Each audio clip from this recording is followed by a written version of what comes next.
పేరు? సుజాత అండి. సుజాత గారు ఇక్కడే మల్లంపేటలో ఉంటారా? మల్లంపేటలో. ఏం చేస్తారు? నేను స్టిచ్చింగ్ చేసుకుంటాను. స్టిచ్చింగ్ చేస్తారు. ఓకే. ఎన్ని సంవత్సరాల నుంచి ఉంటున్నారు ఇక్కడ మల్లంపేటలో? 2010 నుంచి ఉంటున్నాను. 2010 నుంచి.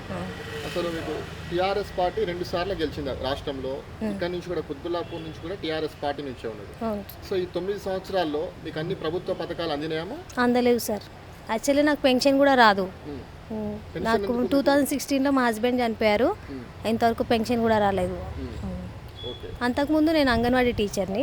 జాబ్ మానేసిన తర్వాత కూడా నేను చాలాసార్లు అప్లై చేసి మండల ఆఫీసు టూర్ తిరిగినా కానీ ఎవరు స్పందించలేదు. దట్టు మళ్ళీ నేను ఎమ్మెల్సీ రాజుగారి దగ్గరికి కూడా వెళ్ళిన, కానీ వాళ్ళు కనీసం ఆయన కలవడానికి కూడా పర్మిషన్ ఇవ్వలేదు. ఒక 2-3 సార్లు వెళ్ళి బయట కూర్చొని టైం వేస్ట్ అయిపోతుందని చెప్పి ఇంకా నేను వచ్చేసా. పెన్షన్ కూడా ఇవ్వలేదు.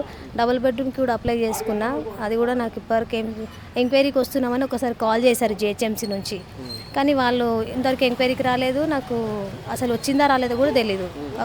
డబుల్ బెడ్రూమ్ ఇల్లు ఇస్తున్నారు కదా ప్రస్తుతం అందరికీ ఈ కాన్స్టిట్యున్సీలో. ఏమో సార్, ఇంకా నా దాకైతే రాలేదు. నాకైతే లిస్ట్లో పేరు వచ్చిందని చెప్పి నేను 2-3 పొలిటీషియన్ వాళ్ళకి, టీఆర్ఎస్ వాళ్ళకి చెప్పినా, కానీ కనీసం వాళ్ళు స్పందించలేదు. అవునమ్మా ఉంది, లేదు, వస్తుంది, రాదు అని కూడా నాకు ఇన్ఫర్మేషన్ ఇవ్వలేదు. సో నేను ఎవరిని అడగాలో అర్థం కాక సైలెంట్గా ఉన్నా. కాల్ వస్తే వెయిట్ చేస్తామని. ఓకే.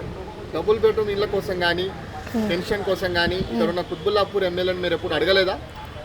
నేను ఎమ్మెల్సీ దగ్గరికే వెళ్ళినా సార్, కానీ ఆ గేట్ దగ్గర కూడా నన్ను పర్మిషన్, లోపలికి కూడా నాకు అపాయింట్మెంట్ ఇవ్వరు వాళ్ళు. ఇప్పుడు మనం ఎవరిని అడుగుతాం చెప్పండి? ఇప్పుడు సింగిల్ పేరెంట్, నేను ఒక్కదాన్ని వెళ్ళి ఎన్నిసార్లు నేను అక్కడ ఆఫీస్ ముందు కూర్చోవాలి సపోర్ట్ లేకుండా.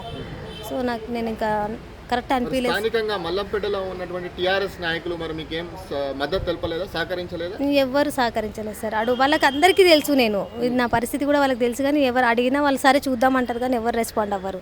సో ప్రతిసారి వాళ్ళ ఇంటి ముందుకు వెళ్ళాలంటే ఇంకా నాకు కూడా టైం వేస్ట్ అయిపోతుంది. వర్క్ చేసుకోవాలి కదా సార్. నేను ఒకరోజు షాప్ బంద్ చేసుకుని వెళ్తే నాకు 500-600 లాస్. నేను అట్లా షాప్ బంద్ చేసుకుని ఎన్నిసార్లు వెళ్ళాలి వాళ్ళ ముందుకు? ఇంకా అన్ని ఎవరిని అడిగినా వేస్ట్ అని చెప్పి సైలెంట్గా ఉండిపోయినా. సరే, ఈ డబుల్ బెడ్రూమ్ ఇల్లు కానీ పెన్షన్లు కానీ ఇవన్నీ సమస్యలు మీకు పరిష్కారం కావాలంటే, మీకు రావాలంటే మరి ఏం కావాలి, అసలు ఏం చేయాలి? మళ్ళీ ఎలక్షన్స్ వస్తున్నాయి కదా, మళ్ళీ ఈ పార్టీకే టీఆర్ఎస్కే మద్దతు ఇస్తారా, లేకపోతే ఇంకో పార్టీకి ఏమైనా ఆల్టర్నేట్ ఆలోచన? 2 సార్లు వాళ్ళకి అవకాశం ఇచ్చి, నా వరకు అయితే నేను 2 సార్లు అవకాశం ఇచ్చిన సార్, కానీ నా ఒక్క ఓటు ఎంతవరకు వెళ్ళిందో నాకు తెలియదు, కానీ నెక్స్ట్ టైం అయితే నేను సపోర్ట్ చేయను ఖచ్చితంగా. సరే, ఎవరికి సపోర్ట్ చేయాలనుకుంటున్నారు? నేను బీజేపీ సార్. బీజేపీ. సరే, బీజేపీ నుంచి ఇక్కడ ఎమ్మెల్యే అభ్యర్థిగా శ్రీశైలం గౌడ్ గారు ఉన్నారు, టీఆర్ఎస్ నుంచి వివేకానంద్ ఉన్నారు. ఇద్దరిట్లో ఎవరు గెలిచే అవకాశాలు ఉన్నాయి ప్రస్తుతానికి? అంటే బీజేపీ వస్తే శ్రీశైలం గౌడ్ అనే సపోర్ట్, నేనైతే సపోర్ట్ చేస్తాను సార్. Okay sir.